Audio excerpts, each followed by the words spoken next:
अगर आज आप खुद को कमजोर महसूस कर रहे हैं, अगर हालात हर रोज आपको यह एहसास दिला रहे हैं कि आप पीछे रह गए हैं, अगर दुनिया ने आपको यकीन दिला दिया है कि तुमसे कुछ नहीं होगा, तो जरा रुकिए, क्योंकि आज की यह कहानी शायद आपकी जिंदगी की दिशा बदल दे।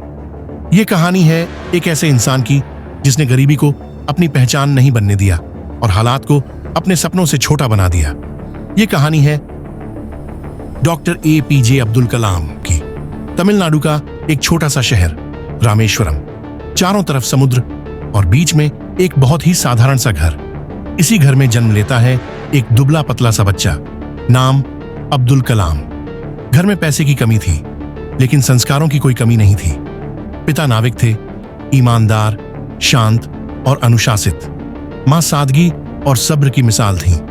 कम उम्र में ही कलाम समझ गए थे कि जिंदगी आसान नहीं है। इसलिए जब बाकी बच्चे खेल के मैदान में होते थे, तब कलाम सुबह सुबह साइकिल उठाकर अखबार बांटने निकल जाते थे। अखबारों का बोझ भारी था, लेकिन उससे भी भारी घर की जिम्मेदारियां थीं। फिर भी उनकी आंखों में शिकायत नहीं थी। उनकी आंखों में सिर्फ एक सपना था। हर रात वो आसमान की तरफ देखते, सितारों को देखते और खुद से पूछते, क्या मैं कभी वहां तक पहुंच पाऊंगा? गरीबी ने उनका बचपन छीन लिया, लेकिन उनके सपने नहीं। समय बीतता गया, कलाम पढ़ाई में आगे बढ़ते गए। उन्होंने सपना देखा एरोनॉटिकल इंजीनियर बनने का। मद्रास इंस्टीट्यूट ऑफ टेक्नोलॉजी में दाखिला मिला, लेकिन साथ में आया डर, क्योंकि यह कॉलेज महंगा था और स्कॉलरशिप ही उनका एकमात्र सहारा थी। फिर वह दिन आया जिसने कलाम को अंदर से हिला दिया। प्रोफेसर ने साफ शब्दों में कहा, अगर प्रोजेक्ट समय पर पूरा नहीं हुआ तो स्कॉलरशिप खत्म। उस रात कलाम सो नहीं पाए। आंखों में आंसू थे, दिल में डर था, लेकिन मन में एक जिद थी, हार मानना कोई विकल्प नहीं है। पूरी रात मेहनत की, एक एक गलती सुधारी, हर डर से लड़ते रहे। अगली सुबह जब वह प्रोजेक्ट लेकर पहुंचे तो हाथ कांप रहे थे। प्रोफेसर ने प्रोजेक्ट देखा, कुछ देर चुप रहे और फिर मुस्कुरा दिए। उन्होंने कहा, मैं तुम्हें डराना नहीं चाहता था, मैं तुम्हें तुम्हारी ताकत दिखाना चाहता था। उस दिन एक छात्र नहीं बना, एक आत्मविश्वासी इंसान बना। यही आत्मविश्वास कलाम को ISRO तक ले गया। देश का सपना था अपना स्पेस प्रोग्राम। पहला रॉकेट तैयार हुआ, लॉन्च का दिन आया, काउंटडाउन शुरू हुआ और फिर असफलता। रॉकेट गिर गया। पूरे देश की नजरें थीं। मीडिया सवाल कर रहा था।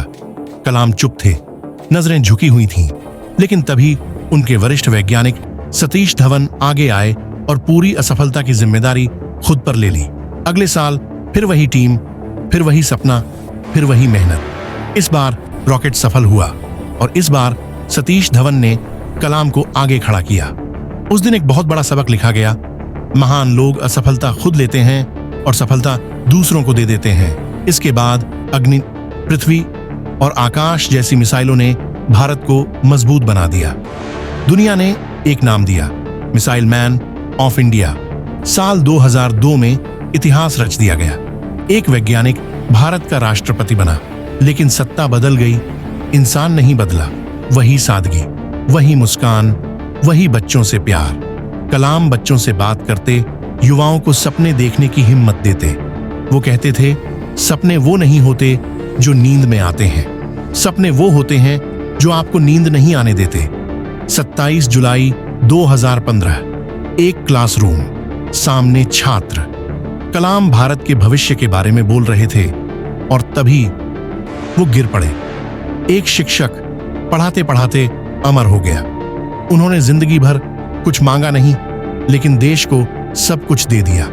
आज अगर आप खुद पर शक कर रहे हैं, अगर आपको लग रहा है कि आप कुछ नहीं कर सकते, तो बस ये याद रखिए, जिस इंसान ने अखबार बेचकर भारत का सिर ऊंचा किया, वो भी कभी आपकी ही तरह डरा हुआ था।